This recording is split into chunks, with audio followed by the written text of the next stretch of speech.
Le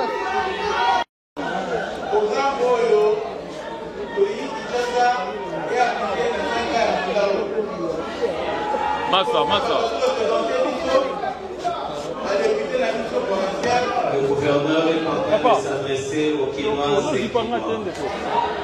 Merci beaucoup, Président, pour la parole. Je m'appelle l'ordonnance numéro 24 par 045 du 5 juin 2024 portant investiture du gouverneur et du vice-gouverneur de la ville de Kinshasa. Le président de la République vit la Constitution telle que modifiée par la loi numéro 11 par 002 du 20 janvier 2011 portant révision de certains articles de la Constitution de la République démocratique du Congo du 18 février 2006, spécialement en ses articles 69, 79, 80 et 198, alinéa 2. Vit la loi numéro 08 par 012 du 31 juillet 2008, telle que modifiée et complétée par la loi numéro 13 par 008 du 22 janvier 2013, portant principes fondamentaux relatifs à la libre administration des provinces, spécialement à ses articles 3 et 23, alinéa 2, vit telle que modifiée et complétée à ces jours la loi numéro 06 par 006 du 9 mars 2006 portant organisation des élections présidentielles, législatives, provinciales, urbaines, municipales et locales, spécialement à ses articles 158, 162, 170, 173 et 235. Vit l'arrêt sous RC 272, rendu en date du 10 mai 2024 par la Cour d'appel de Kinshasa-Gombe, siégeant comme Cour administrative d'appel, ayant proclamé définitivement élu gouverneur et vice-gouverneur de la ville de Kinshasa des personnes ci-dessous. Considérant le dossier d'élection gouverneur et du vice-gouverneur de la ville, précité transmis par la Commission électorale nationale indépendante pour l'investiture des intéressés. Vit la nécessité et l'urgence. Ordre, article 1er, est investi gouverneur de la ville de Kinshasa, M. Bumba Lubaki Daniel.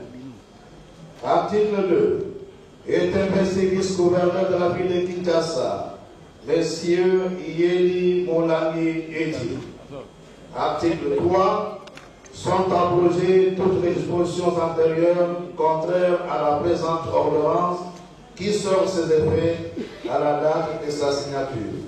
Fait à Kinshasa le 5 juin 2024, Félix Antoine Tshisekedi Tshilombo.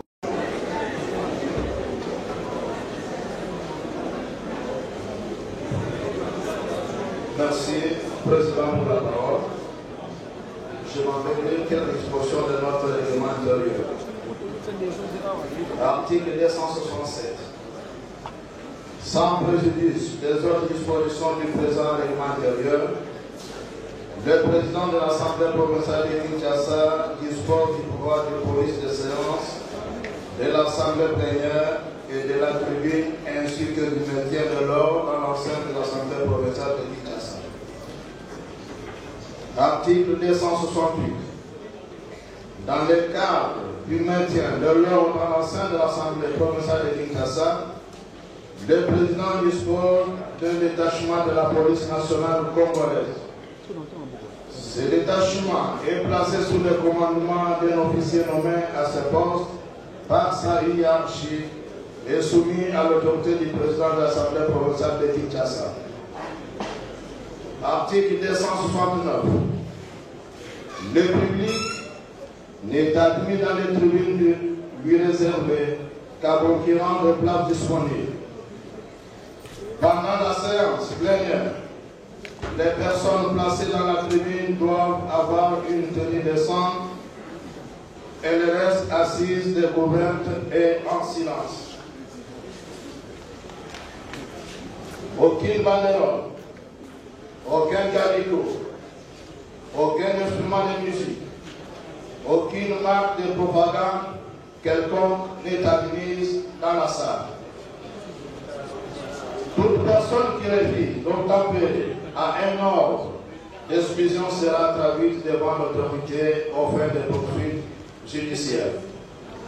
Sans préjudice de poursuites judiciaires, les contrevenants aux dispositions ci-dessus sera expulsé de la salle par les forces de l'ordre. Le texte du présent article est libellé sous forme de communiqué affiché aux différentes portes d'accès à la tribune. Merci. 24/045 du 5 juin 2024 de Son Excellence, Monsieur le Président de la République, chef de l'État. Ainsi, par sa lettre de demande de convocation de la session extraordinaire, Monsieur le Gouverneur de la ville de Kinshasa a transmis au bureau son programme d'action pour l'exercice 2024-2028. Pour rappel, les dispositions de l'article 227, alinéa 1er de notre règlement intérieur stipulent, je cite, « Avant d'entrer en fonction, le gouverneur présente à l'Assemblée provinciale de Kinshasa le programme de son gouvernement. » Fin de citation. Sans plus tarder, j'invite l'honorable rapporteur à donner lecture de primo, l'ordonnance numéro 25/045 du 5 juin 2024 portant investiture du gouverneur et vice-gouverneur de la ville de Kinshasa. Secondo, la lettre du gouverneur sollicitant la convocation de la session extraordinaire convoquée à la présentation de son programme d'action et d'investiture des ministres provinciaux. Honorable rapporteur, vous avez la parole. Au nom des honorables députés et au mien propre, je vous souhaite une cordiale bienvenue dans l'hémicycle de l'Assemblée provinciale de Kinshasa en vertu des dispositions de l'article 28 du 29 avril 2024 à l'élection des gouverneurs.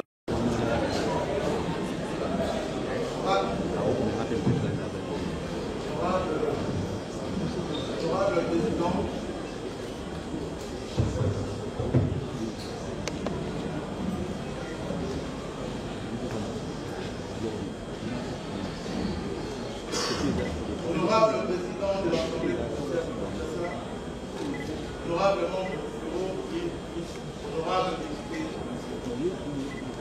j'ai l'honneur de prendre la parole ce jour dans votre audible Assemblée pour vous présenter conformément aux dispositions constitutionnelles et légales le programme d'action du gouvernement provincial afin d'en obtenir votre approbation. Veuillez me permettre, honorable député, de m'acquitter d'un devoir sacré avant d'entrer dans les sujets, celui de rendre grâce à Dieu et tellement les sources et qui guident constamment. La gratitude va également à l'endroit de son Excellence, M. Félix Antoine Tshisekedi Tshilombo, président de la République, chef de l'État, qui, par son ordonnance d'investiture, a bien voulu confirmer la confiance que votre Assemblée a placée dans ma modeste personne, bénéficiant au gouverneur de la République de Kinshasa, avec comme policier le vice-gouverneur, M. Etienne. Je ne saurais clore ce moment de remerciement sans exprimer ma gratitude, ma vive reconnaissance à vous, honorable député, pour la confiance que vous nous avez accordée. Nous allons nous en montrer digne de la meilleure façon du soir, en tenant des engagements. Honorable président, honorable député. Le programme, j'ai l'honneur de vous présenter ce jour est en phase avec la volonté politique nationale qui tire sa source des engagements majeurs ainsi que des 3 initiatives présidentielles prioritaires contenues dans le programme 2024-2028 du gouvernement central. À cet égard, notre programme dénommé Kinshasa Isodoka est structuré en 5 chapitres qui se présentent de la manière suivante. 1. État des lieux. 2. Orientation stratégique. 3. Axe de gouvernance.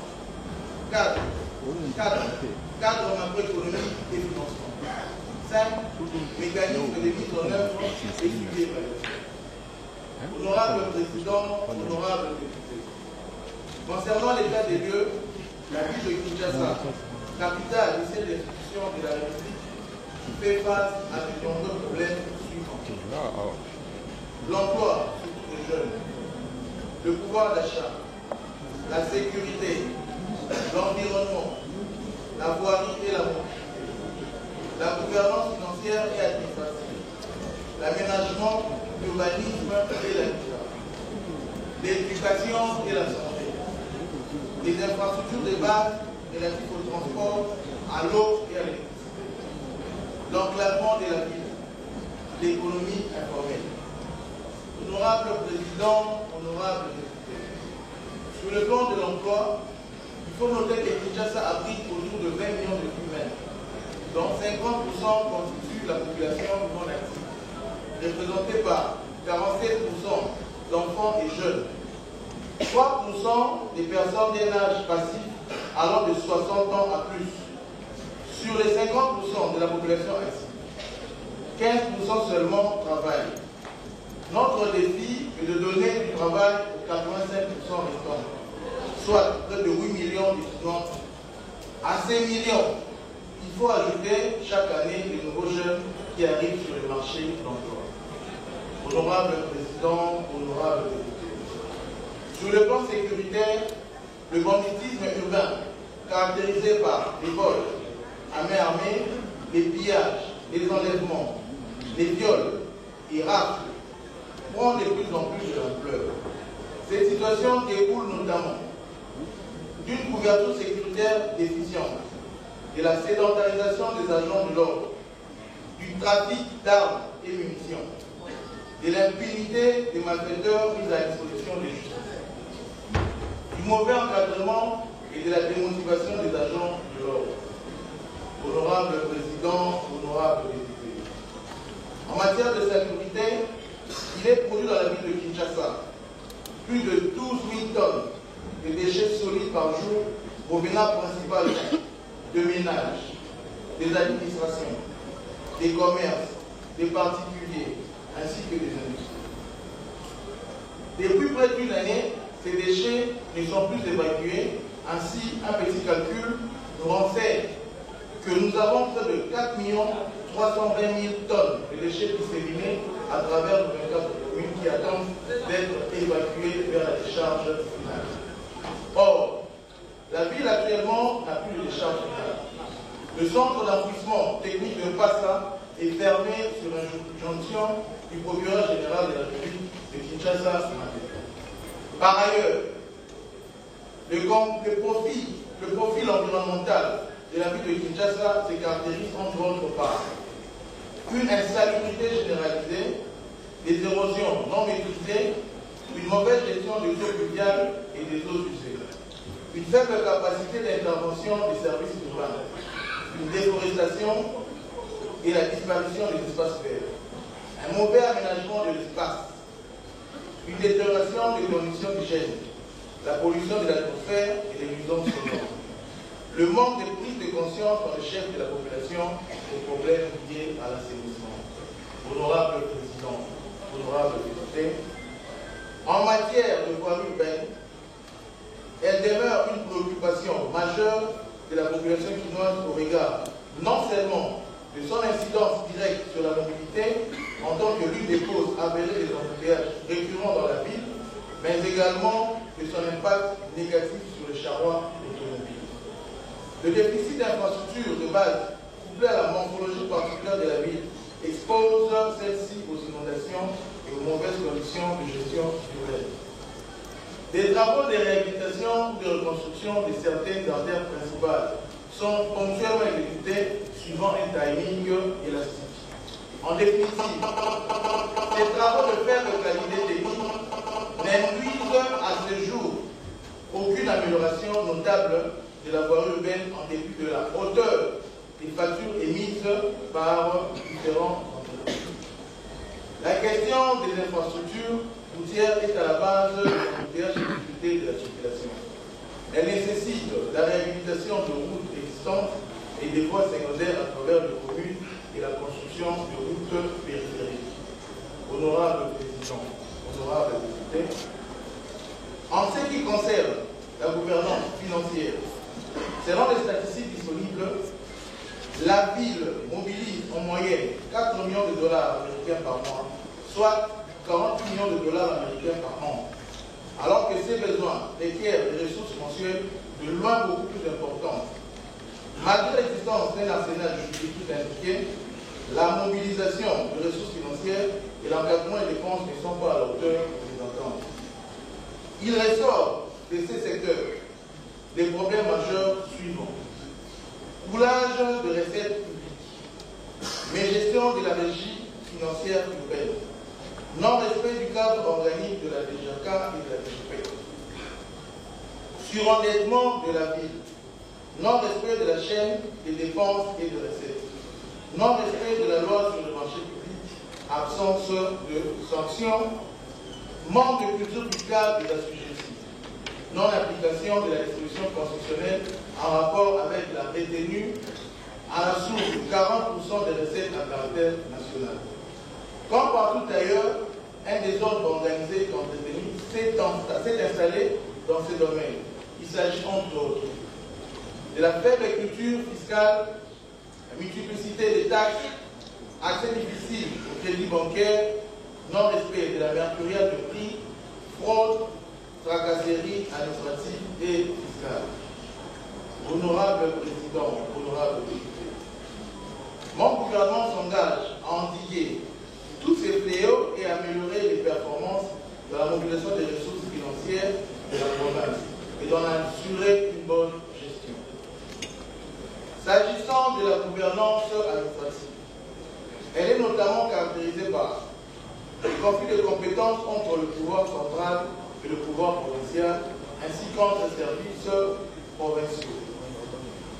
La sous-qualification des agents des services déconcentrés, la taille disproportionnée de quelques communes et quartiers, la non-maîtrise des effectifs de l'administration urbaine, l'inefficacité de l'action de l'autorité publique, le non-respect du cadre organique du service, l'irrégularité et modicité des salaires du personnel politique et administratif de la ville, le cumul des arriérés des salaires et avantages publics, les mauvaises conditions de travail de l'administration urbaine, la spoliation de la ville. Ce sont autant des problèmes qui ont fragilisé le pouvoir public avec comme conséquence l'affaiblissement de l'autorité urbaine.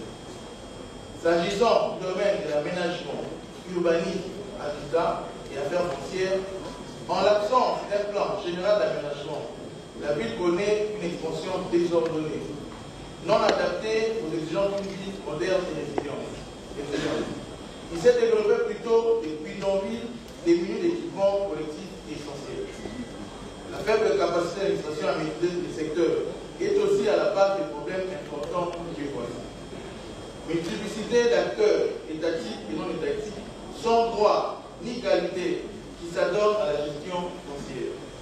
Exclusion de l'autorité urbaine dans la création de l'investissement. Conflit de compétences en matière de délivrance de titres immobiliers. Urbanisation accélérée et désordonnée de la ville. Occupation de sites non aedificants. Prolifération des empiètements des emprises publiques. Inexistence d'une loi régissant les secteurs de l'aménagement de la ville. Déficit de logement, construction anarchique, délaissement de la démocratie, absence de réserve foncière, conflit foncier. Honorable Président, honorable député. Le secteur d'éducation, quant à lui, est confronté à plusieurs défis, notamment la caducité des programmes scolaires qui ont besoin d'être adaptés aux réalités actuelles. La qualité de l'éducation est extrêmement faible. Ce secteur fait face au problème d'insuffisance des infrastructures et d'équipements de qualité pour accueillir tous les enfants à l'école.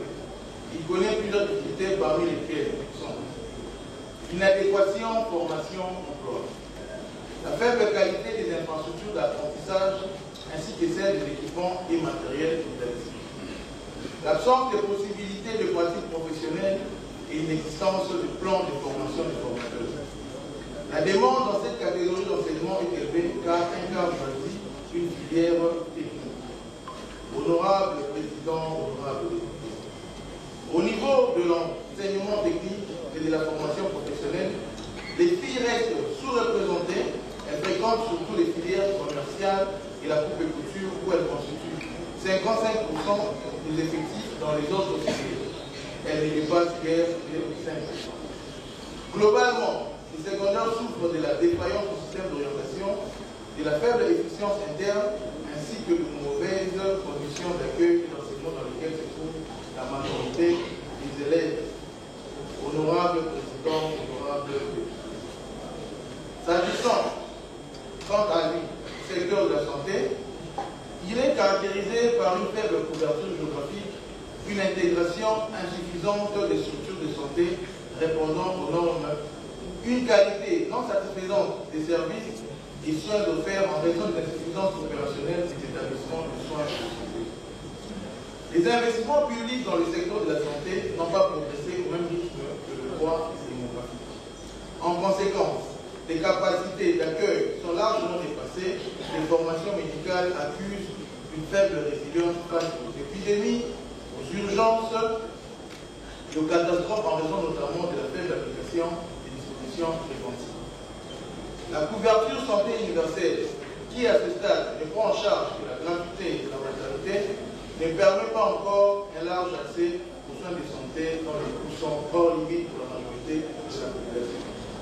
Honorable Président, honorable député. Quant au secteur de l'économie, les activités relèvent encore en grande majorité de l'économie informelle dans les réformes. Cette dynamique de surveillance urbaine est fondamentalement de nature endogène. Les problèmes récurrents identifiés dans ce secteur sont les suivants. Accès difficile au crédit bancaire, dollarisation de l'économie, l'inefficacité des services de contrôle de la qualité de biens et services, laisser-aller et absence d'encadrement de ce secteur, concussion des agents.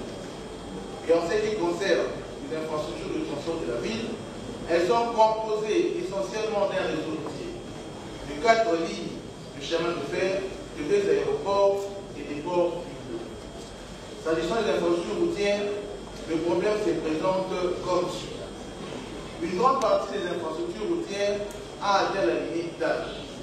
Vieillissement des ouvrages connexes à la voie publique, en parenthèse ouvrages d'art. Faible couverture de la ville en voirie urbaine. Insuffisance des ouvrages de franchissement et d'assainissement. Faible coordination entre le pouvoir central et le gouvernement provincial dans l'exécution des travaux de la voie. Dans le domaine des infrastructures ferroviaires, les problèmes identifiés sont les suivants. Vétusté de la voie ferrée, absence d'entretien et maintenance de la voie ferrée, vieillissement de gares et ouvrages de franchissement, carence d'équipement, empiètement des gares et en plus ferroviaires. Quant au service des infrastructures fluviales, entre le pool Malébo et Malofou, il existe plus de 80 ports fluviaux, essentiellement privés, aménagés ou pas pour l'embarquement et le débarquement de personnes et d'avions. Ci-dessous, des problèmes majeurs. Vétusté des ouvrages portuaires, faible niveau d'entretien du quai et de la voie fluviale, tracasseries diverses, non-respect de la réglementation en matière, érection anarchique des ports, absence d'aménagement des sites portuaires, insécurité grandissante. La cause principale à la base de tous ces problèmes est l'absence d'une planification adaptée aux exigences actuelles de la ville et le faible niveau d'investissement dans les infrastructures de transport. Honorable Président, honorable député. Face à ce tableau peu réduisant de la ville de Kinshasa, une thérapie de choc s'impose afin de la revêtir d'une nouvelle mort. Surnommée autrefois Kin Labé, Poto Moïdo, notre ville est appelée à faire rêver aussi bien l'Afrique que le monde. Pour ce faire, la gouvernance de la ville doit changer de paradigme. Cela nécessite une réflexion profonde, la participation de tous les acteurs et une foi audacieuse pour une ville moderne, salubre et sécurisée. C'est pourquoi nous avons élaboré le programme de gouvernance nommé Kinshasa et Tobonga, dont j'ai l'honneur de présenter ce jour.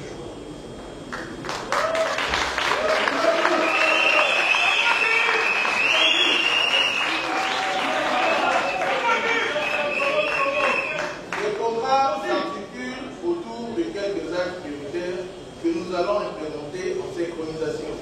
Ces axes mettent en avant-plan l'ensemble des projets structurants qui permettront de mieux apprécier notre gestion axée sur les résultats.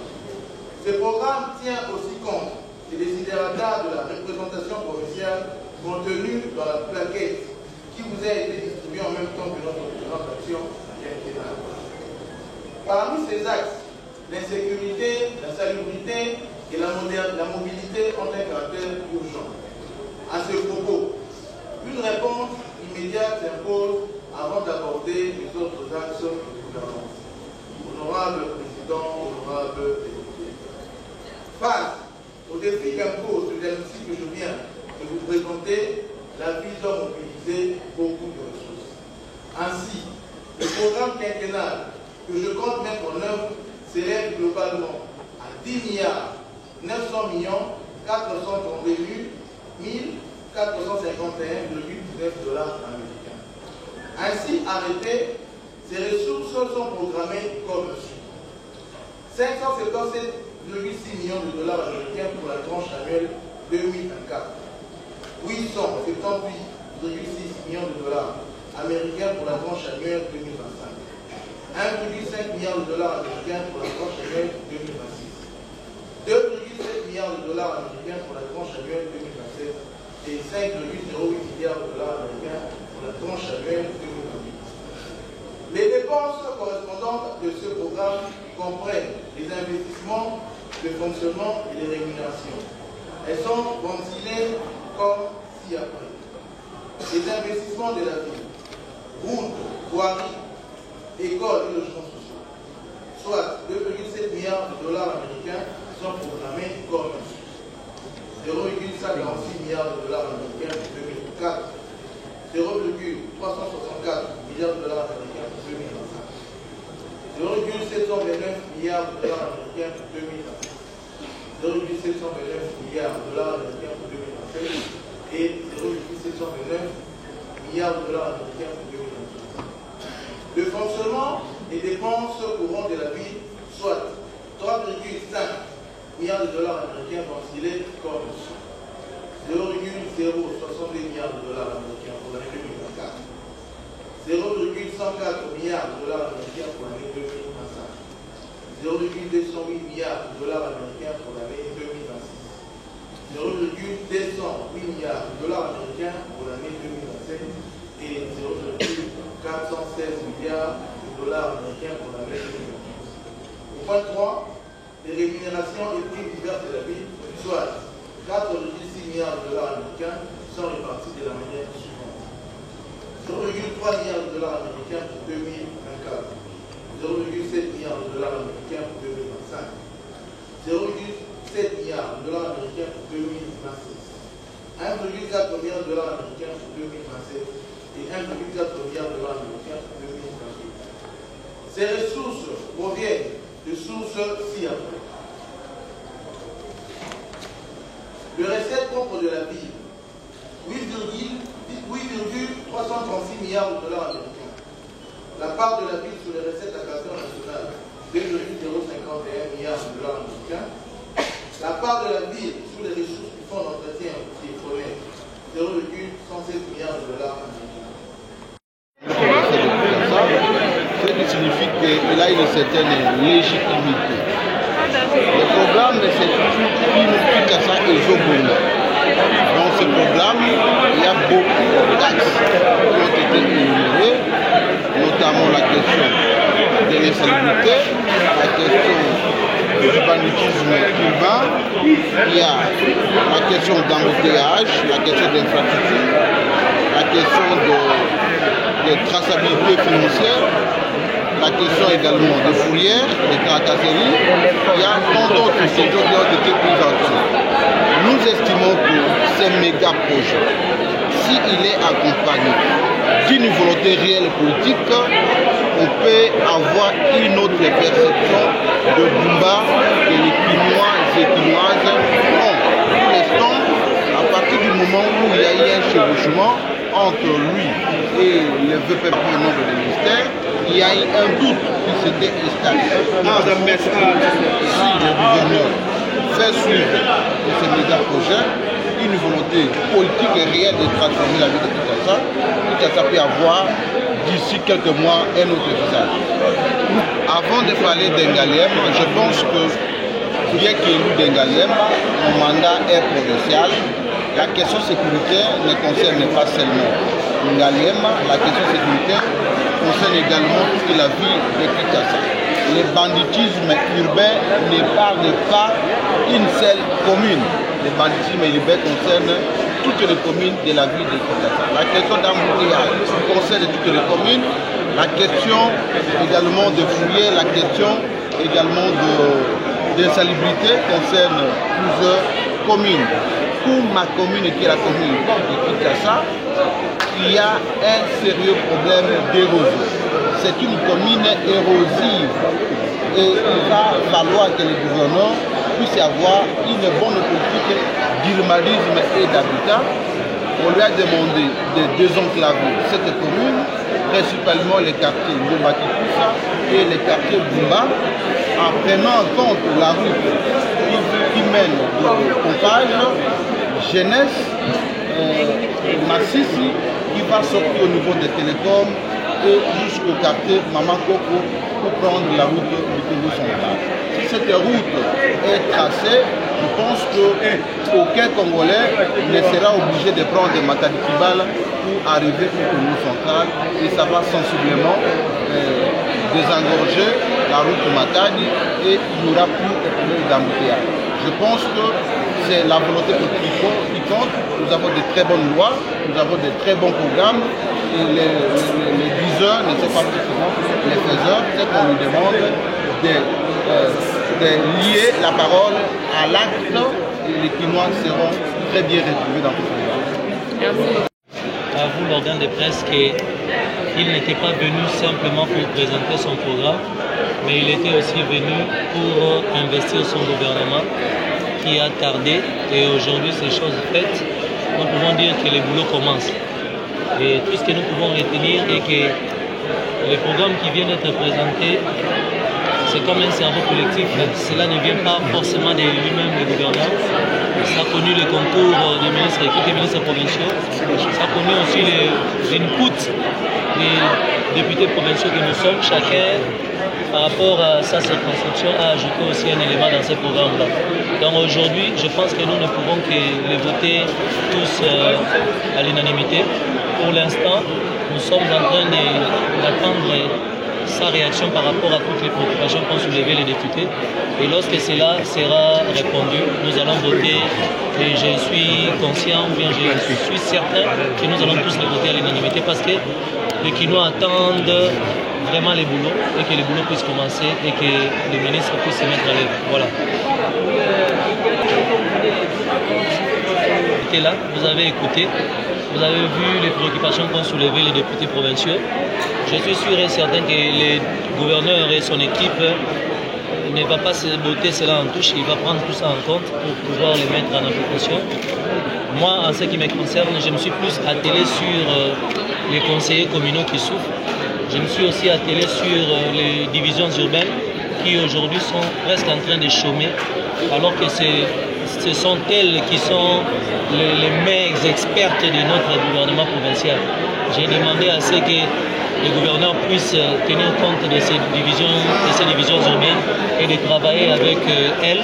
C'est ainsi que son action pourra connaître un grand rayonnement parce que ce sont elles qui connaissent plus la ville que les ministres provinciaux qui viennent d'arriver. En résumé, en Lingala, cela va arriver. En résumé, en Lingala, Bakino penza base la ligne pour le gouvernement provincial. Bakino baza kuna posa promesse te. Bakino baza na posa romona misala. Et le peuple a essayé de et le bas moyen mémoire. Le député Mouabout a répété à moi, tout dans la pause, tout le monde a autorité à l'état des hommes à l'Anzela. Tout dans la pause, tout le monde a autorité à l'état des hommes à la quartier, dans la commune de Bissau. Tout dans la pause, tout le monde a propriété. Pour la gouverneure à l'objet Kinshasa Zobonga. Tout dans la pause, il y a Makasi. Donc, nous avons vif désir ardent à Romona Kinshasa et Bonga. Tout dans les maïetés, les défis à Makasi. Il faut bien surtout accompagner. Et que ce soit la population. Biso ba député provinciaux na bango tous accompagner ensemble pour l'émergence et la biso mais pour tout le monde lobby kin ezonga to e bonga ndenge ya uti koloba awa. Donc c'est ça que les clients doivent attendre. Je voudrais insister sur le fait que pour bonga ya Kinshasa zaka ya gouverneur yé mokoté. Donc il faut participer, la population peut il faut participer dans le bonga. Voilà ce que le programme. Merci beaucoup. Dans les recherches de solutions pour ma population, j'ai fini par découvrir que la voie quotidienne est le plus facile et loin le plus cher à utiliser car le balisage ne compte que 10 000 $ à kilomètre. Comparé à 1 kilomètre sur la voie terrestre, et qui coûte peut-être 1 million $. Cependant, ma population est montée et atteint facilement des sommes perdues par la voie quotidienne.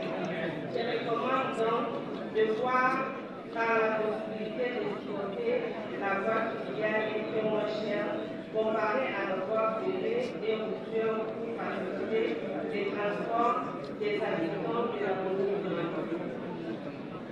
Ma deuxième préoccupation, Monsieur le gouverneur, vous venez de préciser qu'il est temps de diversifier l'économie de la province de Kinshasa en misant sur le secteur touristique. J'ose croire la commune de l'Anzela vous offre plus d'opportunités dans le secteur. Cette commune est chargée de l'histoire et pleine de places singulières. Cette question de l'histoire même du pays qui ne demande qu'une simple valorisation de votre part. Merci beaucoup et félicitations à vous de nommer ministre. Merci beaucoup et bon matin.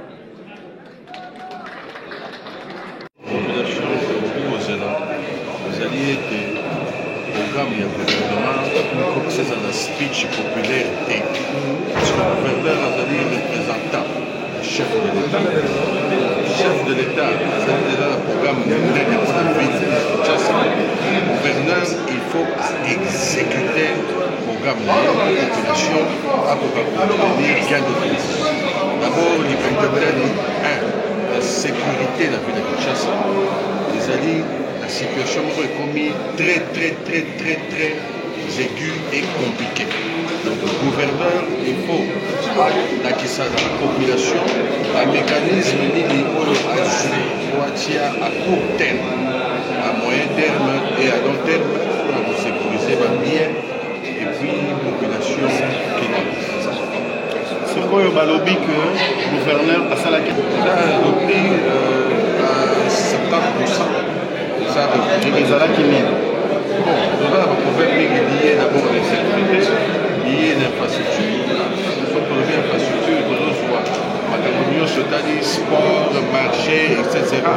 Parce que comme il y a les lots, pendant comme il y a créé pendant l'époque belge, si les docs, comme il y a un terrain municipalité, comme il y a un terrain basketball, comme il y a un marché, mais à Madomate, à l'obligation comme il y a beaucoup de super, Bandego, Batalibiso, Nangambo, Selemba ou Makala, etc.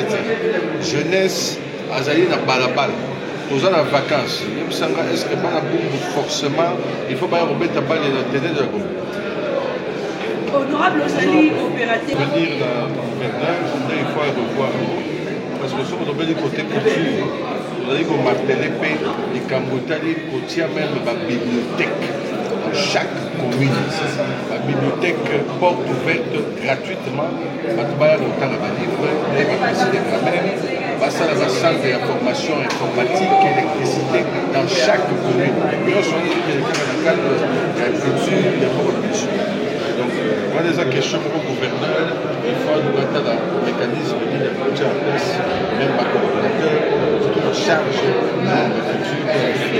Merci honorable.